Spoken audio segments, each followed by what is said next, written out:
Assalamualaikum warahmatullahi wabarakatuh. Apa kabar untuk seluruh pemirsa video saya dari Sabang sampai Merauke? Semoga selalu diberi keberkahan, rahmat, dimudahkan segala urusannya, dimudahkan rizkinya, diberi kesehatan oleh Allah Subhanahu wa Ta'ala, serta diberi hidayah oleh Allah Subhanahu wa Ta'ala untuk orang-orang yang belum mendapatkannya. Dan untuk yang menjalankan ibadah puasa, semoga selalu diberi kelancaran hingga Ramadan akhir nanti. Dalam kesempatan kali ini, saya akan membacakan kitab baru. Kitab ini bernama Kitab Tafrihul Qulub yang ditulis oleh Habib Umar bin Habib Sakob bin Muhammad. Ada kisah menarik dalam kitab yang ditulis oleh Habib Umar ini, di mana hanya karena gara-gara kopi, maka bayi yang umur 3 hari ini tiba-tiba bisa berdiri, kemudian sujud menciumi 3 tokoh ulama Sufi Ba'alawi. Nah, dari cerita yang tertulis dalam kitab Tafrihul Qulub ini, saya sedikit tertarik untuk mengomentarinya. Karena cerita ini sepertinya hanya dibuat-buat semata tanpa pernah terjadi. Artinya bahwa kejadian ini sebenarnya tidak ada, cuma dibuat-buat demi untuk mengglorifikasi tokoh tersebut. Namun seperti apa kisah lengkapnya, nanti akan saya baca teksnya dari kitab Tafrihul Qulub halaman 136. Tapi sebelum itu, untuk seluruh penonton dari manapun semua yang belum subscribe channel saya, bisa tekan tombol subscribe, kemudian like, serta share video ini ke teman-teman semua, agar yang belum tahu menjadi tahu. Yakinlah bahwa munculnya channel ini semata-mata untuk memberi edukasi kepada seluruh umat muslim di Indonesia, agar tidak terjerat oleh doktrin-doktrin sesat yang dilancarkan oleh golongan yang mengaku sebagai keturunan Rasul. Selanjutnya, tanpa berlama-lama, langsung saya tampilkan halaman dari kitab Tafrihul Qulub halaman 136, dan penonton bisa ikut menyimaknya. Faidatun, al-qahwatu lima syuribat wa qusidat lahu famin dzalika mahukiya anna sayyidal arifa billahi Abdullah ibn Ahmad ibn Husainil Idrusa lama wulida ata abahu falisa wiladatihi as-sayyidu Ahmad ibn Alawi bajahdab wal arifu billahi Husainun bil haji wasyaikhu ibn Abdillahil Idrus liyuhan ne'uhubi falamma jalasu tolabu nadarul maulud faturiha fi tobaqihi baina aidihim falamma ji'a bil qahwati iltafata ilaiha fadhahiku minhu wa qalu hadza maksufun bi tobaqihi faqala abuhu bil fatihati wal qahwati ya Abdullahi wa qabbil aqdama hadhihi sofwati sufiyati faqoma wastataro bihirqatin fauqahu wa qabbila aqdamahum summa qoma fa'atauhu mujja qahwatin fasyaribahu summa adzina lahu firruju'i ila taubaqihi falam yakum illa biwaqtin ma'hudin ghairihi minas sibyan. Artinya apa? Artinya kopi itu tergantung untuk apa ia diminum dan diniatkan. Jadi di antara kisah terkait kopi adalah ada kisah yang diceritakan oleh Sayyid Al-Arif Billah Abdullah bin Ahmad bin Husain Al-Idrus dilahirkan. Ini penulisan Sayyid di sini ya, karena mereka masih mengaku sebagai keturunan Rasulullah. Zaman dulu kan masih mengaku sebagai keturunan Rasulullah, sehingga ya memakai kata-kata Sayyid, Syarif. Ini adalah Kabib. Jadi Kabib Abdullah bin Ahmad bin Husain Al-Idrus dilahirkan. Jadi pada hari ketiga kelahirannya, ayah beliau didatangi oleh Habib Ahmad bin Alwi Bajahdab, kemudian didatangi oleh Habib Husain bin Al-Hajj, kemudian didatangi oleh Habib Abdullah Al-Idrus. Untuk apa? Untuk memberikan ucapan selamat. Jadi Habib Abdullah bin Ahmad bin Husain Al-Idrus itu dilahirkan. Pada hari ketiga kelahirannya ada 3 tokoh yang datang ke rumahnya untuk memberikan selamat atas kelahirannya. Ya, tatkala mereka duduk, mereka meminta untuk melihat bayi yang baru lahir itu. Maka diletakkanlah bayi di atas talam atau nampan di hadapan mereka. Ketika kopi dihidangkan, bayi itu menoleh ke arah kopi tersebut sehingga para tamu tertawa dan berkata, "Anak ini sudah tersingkap rahasia kewaliannya bersama talamnya." Maka ayahnya berkata, "Demi kemuliaan Al-Fatihah dan kopi ini, bangunlah wahai Abdullah, ciumlah kaki para kekasih pilihan ini. Mereka adalah intisari kaum sufi." Seketika itu juga bayi tersebut berdiri dan menutupi dirinya dengan sepotong kain di atasnya. Lalu ia mencium kaki mereka, kemudian berdiri tegak. Mereka pun memberinya seteguk demi seteguk kopi, lalu ia meminumnya. Setelah itu mereka mengizinkannya kembali ke talamnya. Dan setelah kejadian itu ia tidak pernah lagi berdiri kecuali pada usia yang umumnya dialami oleh anak-anak kecil lainnya.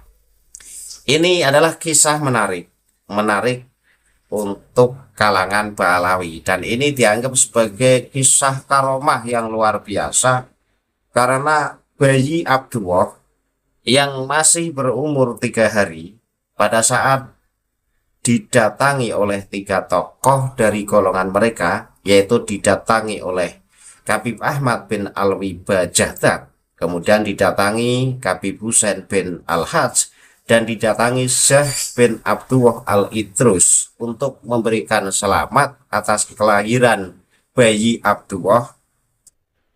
Maka pada saat ketiga tokoh tersebut disuguhi kopi, bayi yang ada di dalam nampan atau talam itu menoleh kopi tersebut. Maka 3 tokoh yang disuguhi kopi itu tertawa karena melihat bayi menoleh kopi tersebut. Kemudian 3 tokoh tersebut berkata bahwa sudah tampak kewalian dari bayi yang bernama Abdullah. Kenapa disebut sudah tampak kewaliannya? Karena tertarik pada kopi. Nah, kopi itu lambang kesufian di ulama-ulama zaman dulu itu kan, kopi itu dijadikan sebagai sarana untuk kuat melek, sehingga seseorang itu kuat zikir kepada Allah. Sehingga dengan menyukai kopi ini simbol bahwa orang tersebut kuat zikir dan kuat bersanding bersama Allah. Kemudian bapaknya Abdullah ini berkata, "Demi kemuliaan Al-Fatihah dan kopi ini, bangunlah wahai Abdullah, ciumlah kaki para kekasih pilihan ini. Mereka adalah intisari kaum sufi." Jadi bapaknya Abdullah ini bersumpah, "Demi kemuliaan Fatihah dan demi kemuliaan kopi, bangunlah hai Abdullah." Jadi Abdullah yang masih bayi 3 hari ini yang ada di dalam nampan itu disuruh bangun oleh ayahnya, disuruh berdiri. Maka seketika itu bayi yang bernama Abdullah itu berdiri dan menutupi tubuhnya atau menutupi bagian auratnya lah dengan kain yang ada di atasnya. Kemudian mencium kaki dari ketiga tokoh yang datang untuk memberikan penghormatan tersebut. Kemudian setelah mencium kaki dari ketiga tokoh tersebut, bayi Abdullah kemudian bangun, berdiri tegak. Maka ketiga tokoh tersebut itu masing-masing memberikan seteguk kopi kepada bayi Abdullah. Jadi bayi 3 hari ini berdiri, bisa mencium kakinya mereka, kemudian Setelah berdiri itu dikasih kopi seteguk oleh 3 tokoh tersebut. Nah, setelah dikasih kopi, bayi Abdullah kemudian disuruh kembali ke talam atau ke nafak. Dan setelah bayi Abdullah itu kembali ke nampan, maka bayi Abdullah tidak pernah berdiri lagi kecuali pada usia yang pada umumnya dialami oleh bayi-bayi lainnya. Ini adalah kisah dari karomah bayi Abdullah. Ini menurut klan Ba'alawi ya karomah. Ya menurut saya juga karomah kalau memang ini benar-benar terjadi. Kalau memang ini benar-benar terjadi, maka saya sebut karomah. Tapi sayangnya, kisah ini kisah yang ditulis oleh golongannya sendiri untuk memuja orang-orangnya sendiri. Sementara dalam kitab-kitab lain, kisah-kisah semacam ini tidak ada. Artinya apa? Artinya saya mencurigai bahwa kisah bayi Abdullah yang berumur 3 hari ini bangun dari dalam nampan, kemudian bisa mencium 3 tokoh mereka dan kemudian berdiri tegak dan meminum kopi. Ini saya sanksi atas kebenarannya. Jangan-jangan cerita ini adalah cerita yang hanya dibuat-buat untuk menghebatkan tokoh yang bernama Abdullah. Jika cerita ini hanya dibuat untuk menghebatkan tokoh yang bernama Habib Abdullah, maka cerita ini adalah dusta yang punya tujuan untuk mengglorifikasi tokoh tersebut. Kenapa saya menganggap cerita ini adalah cerita bohong? Dari sudut pandang integritas sejarah dan kejujuran akademis, menganggap bahwa cerita di atas hanyalah cerita bohong yang dibuat-buat adalah sangat kuat dan logis. Ada garis tegas yang memisahkan antara fenomena spiritual yang nyata dengan fabrikasi atau cerita yang dibuat-buat demi kepentingan tertentu. Jika kita membedah fenomena ini secara kritis, ada beberapa poin yang mendukung pandangan ini. Yang pertama adalah bahwa bahayanya legitimasi palsu. Jika sebuah cerita luar biasa dikarang hanya untuk membangun citra suci atau branding seseorang agar ditaati atau dikultuskan, maka itu masuk dalam kategori kebohongan publik. Dalam Islam sendiri, memberikan kesaksian palsu atau membuat kedustaan atas nama agama adalah pelanggaran serius. Jadi cerita bahwa Abdullah berumur 3 hari kemudian keluar dari talamnya dan sujud di kaki 3 tokoh Ba'alawi. Setelah itu berdiri dan dikasih minum kopi seteguk oleh 3 tokoh tersebut. Saya sanksi atas kebenarannya. Kisah ini tidak populer, kisah ini tidak membuat heboh. Mestinya jika ini benar-benar terjadi, berawal dari orang tuanya yang menyaksikan dan ketiga tokoh Ba'alawi yang menyaksikan, tentu lama-lama cerita ini akan viral dari mulut ke mulut. Nyatanya tidak. Bahkan kisah ini ditulis setelah ratusan tahun tokoh tersebut wafat. Ini sebuah indikasi membuat kepalsuan sejarah agar apa? Agar sosok tersebut dimuliakan dan dianggap sebagai sosok yang luar biasa. Jadi yang pertama adalah bahaya legitimasi palsu. Kemudian yang kedua, ini kritik intern dalam ilmu hadis dan tarikh. Para ahli hadis dan sejarawan muslim yang kritis seperti Imam Zahabi atau Ibnul Jauzi seringkali mengkritik buku-buku manaqib atau biografi tokoh yang terlalu berlebihan.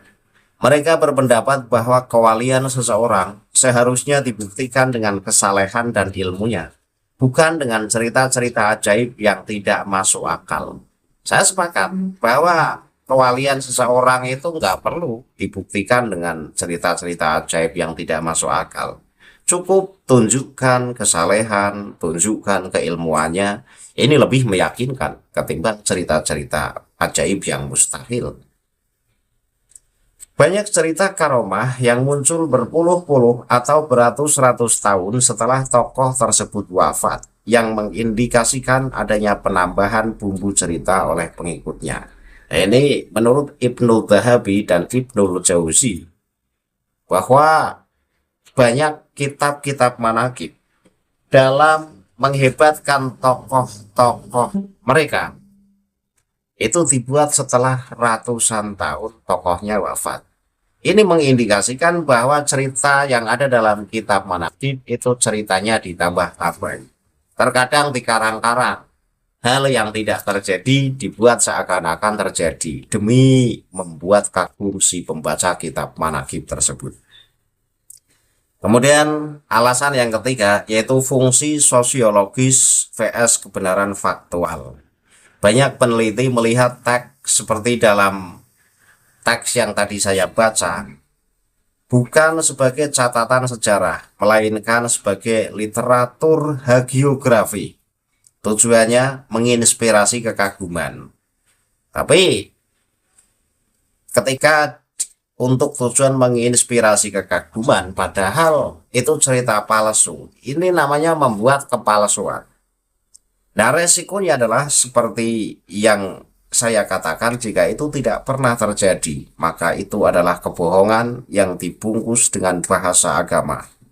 Kesimpulannya adalah, secara objektif, cerita bayi berusia 3 hari berdiri dan mencium kaki orang dewasa adalah klaim yang mustahil secara biologis.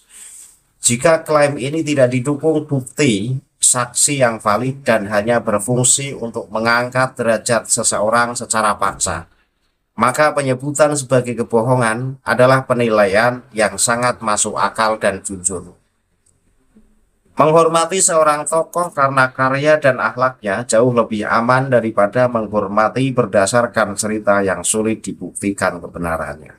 Nah, ini jadi cerita bayi Abdullah yang berumur 3 hari terangsang oleh kopi sehingga melirik kopi yang dihidangkan untuk ketiga tokoh yang datang ke rumahnya. Kemudian bayi Abdullah tersebut disuruh berdiri oleh ayahnya. Maka bayi yang berumur 3 hari itu berdiri, kemudian sujud di kakinya 3 tokoh yang datang ke rumahnya. Setelah sujud di kaki mereka, bayi Abdullah yang berumur 3 hari berdiri tegak dan diberi minum seteguk kopi oleh mereka. Setelah diberi kopi seteguk oleh mereka, bayi Abdullah kemudian kembali ke nampan atau ke talamnya. Kisah semacam ini, jika memang ini benar-benar terjadi, tentu ini disebut sebagai keramat. Sayangnya, untuk membuktikan bahwa cerita ini benar-benar terjadi, kisah ini tidak benar-benar ditulis secara benar seperti halnya penulisan hadis. Disebutkan periwayatannya secara detail. Kisah ini terjadi di tahun berapa, apakah pagi atau siang atau sore, sehingga dengan membuat cerita yang jelas dan detail, maka pembaca akan makin mudah mempercayai bahwa ini adalah cerita yang benar terjadi.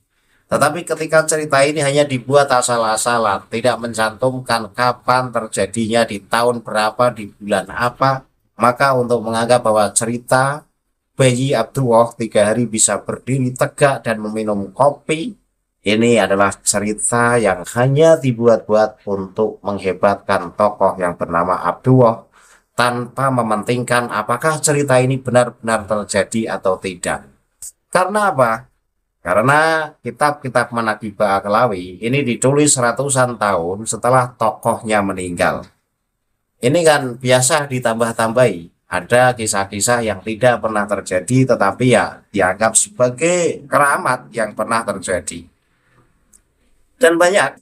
Jadi ketika kita mau membuka kitab-kitab Ba'alawi, dan salah satunya ini kitab yang baru saya baca ini, kitab Tafrihul Qulub, pun isinya banyak khurafat di sini. Ini baru permulaan saya membuka halaman kitab Tafrihul Qulub, langsung menemukan cerita khurafat. Jadi ciri khas kitab-kitab Manaqib Balawi itu menghebatkan tokoh-tokoh mereka.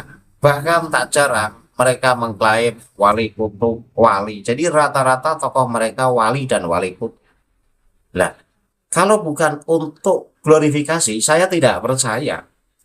Wong rata-rata tokoh mereka disebut wali atau wali kutub. Ini kan tujuannya adalah untuk mengagungkan tokohnya sendiri agar dalam pandangan publik itu tokoh tersebut benar-benar orang yang hebat dan luar biasa. Padahal kenyataannya ya bisa disebut orang-orang krenyes. Itu mungkin-mungkin saja terjadi. Ya karena banyak dari tokoh Fakih Muqaddam saja yang katanya tokoh luar biasa, sejarahnya misterius, karya tidak ada. Berbeda dengan kesejarahan Syekh Abdul Qadir Al-Jailani yang banyak karya. Kemudian kesejarahan dari wali-wali yang lain di luar dari wali Balawi. Ini punya banyak karya, sejarahnya jelas, bahkan didokumentasi dalam kitab-kitab sejarah. Tetapi Fakih Muqaddam yang hanya populer di kalangan Balawi sebagai orang luar biasa, dalam sejarah-sejarah eksternal ini tidak bisa ditemukan secara detail Fakih Muqaddam. Bahkan keilmuannya Fakih Muqaddam pun tidak diulas dalam kitab-kitab sejarah eksternal. Ini membuktikan bahwa Balawi memang golongan yang hobi membuat cerita-cerita palsu demi untuk menghebatkan orang-orang mereka, demi untuk mengulama-ulamakan orang-orang mereka agar dalam pandangan sosial mereka dianggap sebagai kaum elit, kaum berpendidikan, kaum yang berilmu. Padahal faktanya ya kaum suka Gedebrus seperti kita lihat fakta yang terjadi di Indonesia. Pakai jubah, pakai udang-udang. Seperti gaya seorang ulama, tetapi ilmunya ilmu krenyes. Ceramahnya hanya dongeng, ceramahnya hanya ndobol. Ya inilah bukti sudah kita lihat kabib-kabib yang ada di Indonesia. Karena itu cerita yang tertulis dalam kitab Tafrihul Qulub, Habib Abdul Wahab yang berusia 3 hari bisa sujud di kaki 3 tokoh mereka, kemudian berdiri dan minum kopi. Saya menganggap cerita ini adalah cerita yang diada-adakan dan tidak pernah terjadi. Akhirul kalam, billahi taufiq wal hidayah. Wassalamualaikum warahmatullahi wabarakatuh. Salam waras untuk seluruh muslim di Indonesia.